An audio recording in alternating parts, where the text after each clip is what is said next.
welcome into Texans Today, everybody. I am your host, Jeremy Chuggs, and coming up on the program today, how the latest NFL news and rule changes could impact the Texans for the 2025 NFL season. Obviously, the NFL owners meeting is going on, and there's a lot of stuff to break down, a lot of news that came out today, and it's funny because it is April Fool's, and all these NFL rule changes and stuff that happened today, I promise you, none of these are tricks. They're all real stuff going on around the NFL. But before I break down the latest rule changes, if you haven't already hit that notification bell, what are you doing? First off, you got to hit that subscribe button, then click the noti bell, and then select the all option. Whenever there's Texans breaking news, whenever anything happens around this team, if you're not notified, you don't know what's going to happen. So I want to implore everybody, go down and hit that notification bell. And if you do have your noties turned on already, drop a bell emoji in the comment section. Let me show you some love down below for being an absolute real one. Okay, let's get into this show because it is going to be a long episode where I'm going to be breaking down a lot of stuff throughout the NFL. First up, the NFL made more changes to the kickoff rule. No, they're not going back to the old way, but there are some tweaks to the new NFL kickoff situation going on. First, from Adam Schefter, the NFL's kickoff proposal was separated into two votes today, one that passed and one that was tabled. Tabled means it's going to be, voted on a later date. Number one, the one that passed, the football now moves to the 35 after a touchback, not to the 30. This is huge for your Houston Texans, for all of the NFL. An extra 5 yards for offenses to start off.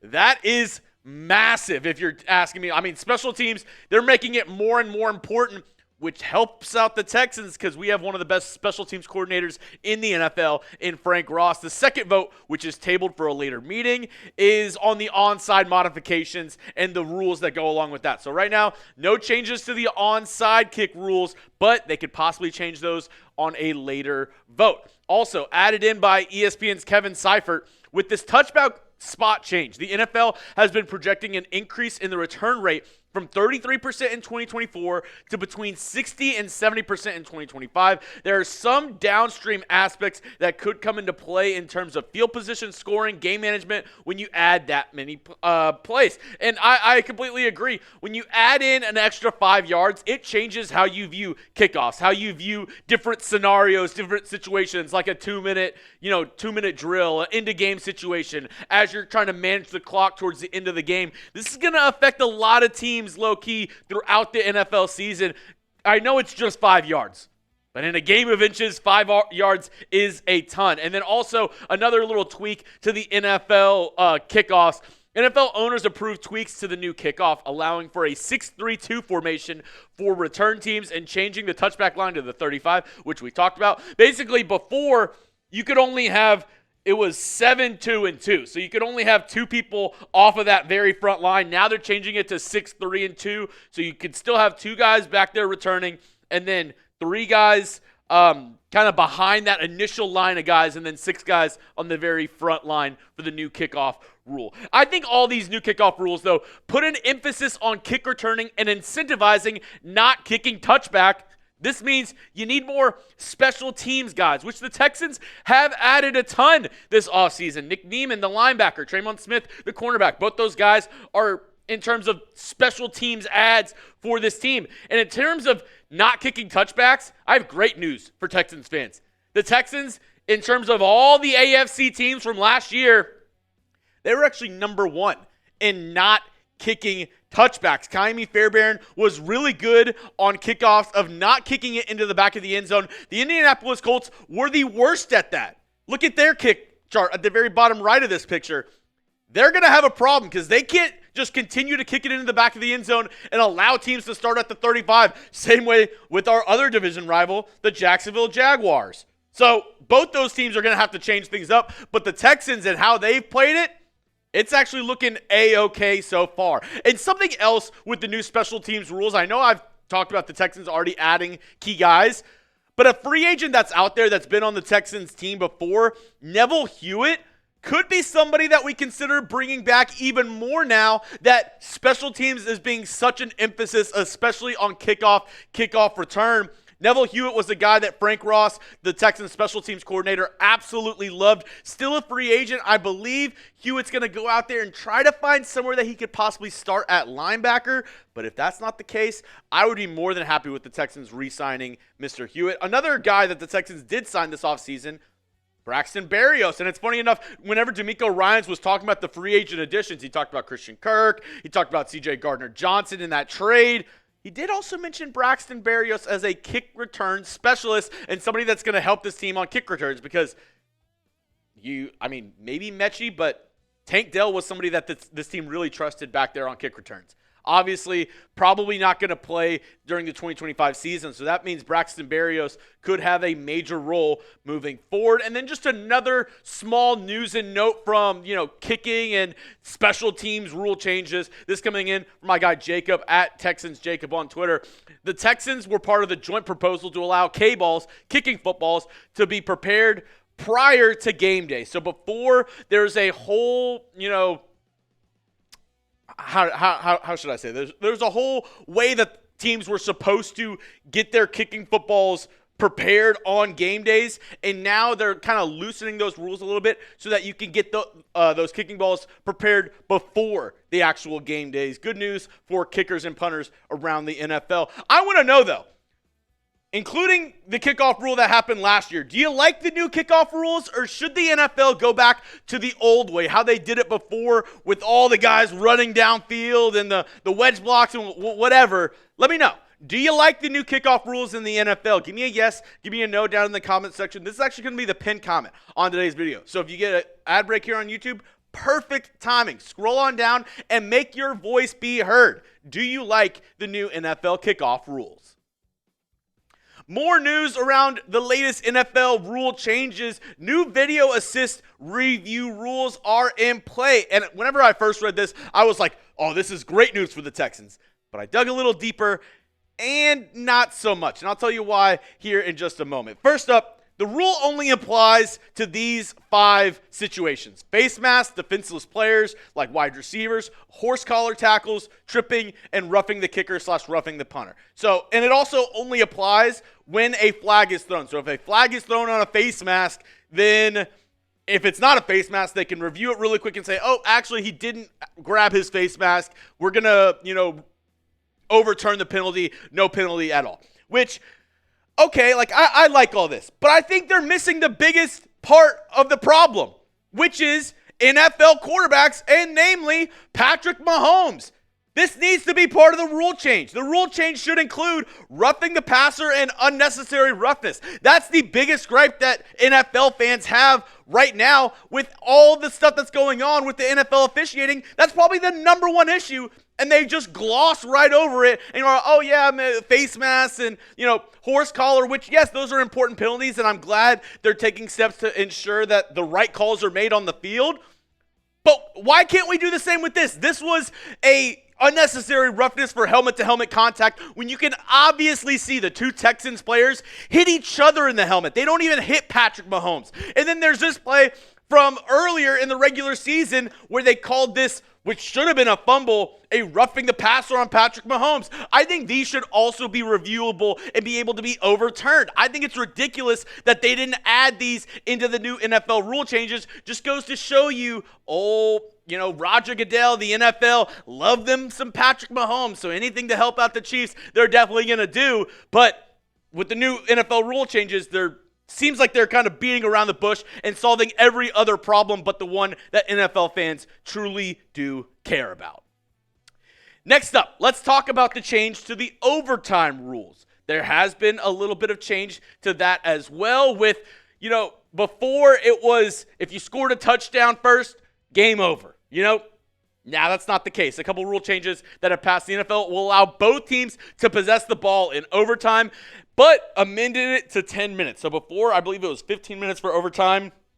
Now it's 10 minutes. Both teams will get at least one possession, but I do believe if the first team that gets the football, if they get a safety, the game is over. So in that instance, the first score would end the game, but both teams should get an offensive possession to try to score during overtime. And I'm fine with that. I don't necessarily see the need for this. Personally, I would be okay with a touchdown wins it in overtime because I'm a big guy on defense, and I think that's the Texans' strength is their defense. So if you could say, hey, if the other team scores, game over, I think the Texans' defense would be able to stand up and make sure a team doesn't score a touchdown. I think if you can't do that, I don't know if you necessarily deserve to win the game, but this is a new rule the NFL is adding as well. And I talked about it earlier this week. Not banned yet. The tush push is still in play for 2025. 16 teams, half the NFL, voted on banning the tush push. They need 8 more teams to vote for banning the play, so they tabled it. They said, we will vote on this at a later date. I'm not sure they'll get those extra 8 teams. DeMeco, he was on the fence a little bit, but he seemed like he was, on the side of, I don't want to ban a play. I don't want to ban ban a play that a team does really well just because they do it so well. And I just think it's hilarious that one of the biggest people on the opposition, one of the biggest proponents of, we should ban this play is the Bills' Sean McDermott, who behind the Eagles, the Bills ran this the second most in the entire NFL. And most notably, ran it in the AFC Championship game against the Kansas City Chiefs unsuccessfully. So I don't get it necessarily. I think it's just some sour grapes on Sean McDermott's part of, the play didn't work for us, so I want to go ahead and ban it. I don't think that's the right move. I'm glad that they're not banning the tush push. I think that's a little bit of a weak move for those 16 teams that tried banning a play just because they can't stop it. Now, more NFL news coming up in just a moment, but if you don't have a Texans jersey yet, I'm here to help you change that with our friends over at Fanatics. All you got to do, go to chatsports.com/Texans jerseys. All different sizes, all of the different variations available right now on their website. You can go check out, do a little window shopping. I know there's a couple jerseys that are on sale as well. So one more time, this link right here, chatsports.com/Texans jerseys, will be available in the comment section and description of today's video. Go check out our friends over at Fanatics. Next up, we have some changes to free agency.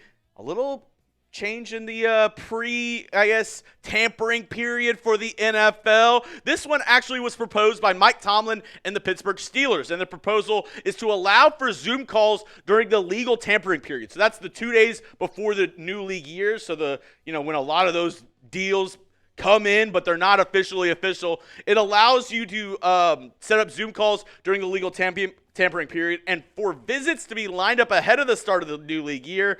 That passed, so that's going to help out teams in free agency, help set them up. So, it just seems kind of dumb at this point, right? Like, we all know teams tamper during that legal tampering period and probably even before that tampering period. So this is just allowing teams to do more of that, bring in 5 people on, visits plus Zoom calls in that legal tampering period. Also, another rule change.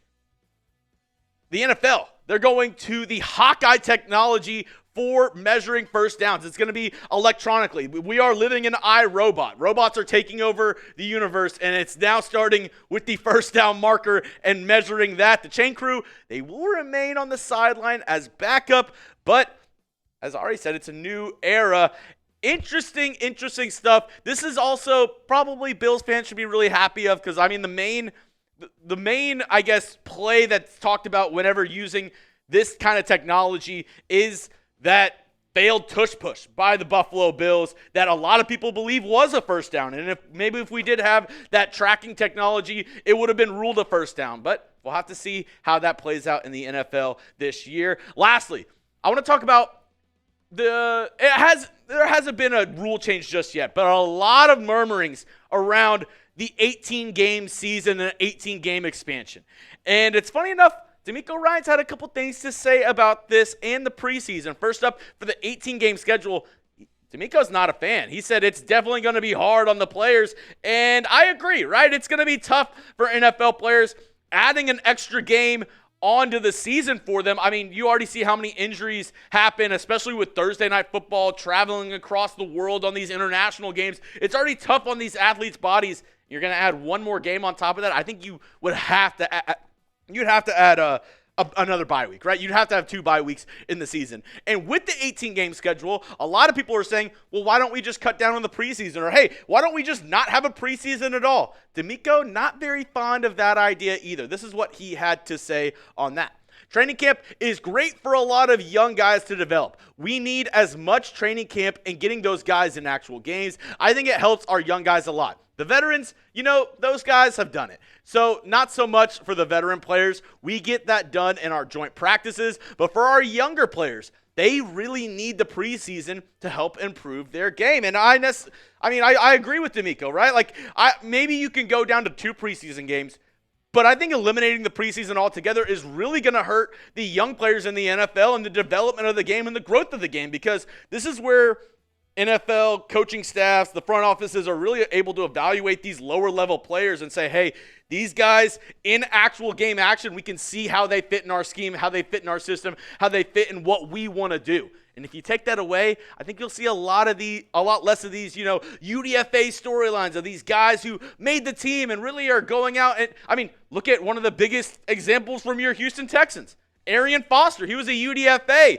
Maybe if preseason wasn't a thing, maybe if they didn't have as many opportunities, we would have never had one of the greatest running backs of all time on our team in Arian Foster. Now, that's all I have for you on today's show. Make sure to hit me up on Twitter at Jeremy Chuggs. And if you want more Texans news and rumors content all year long, all you got to do is one simple thing. Go down and hit that subscribe button.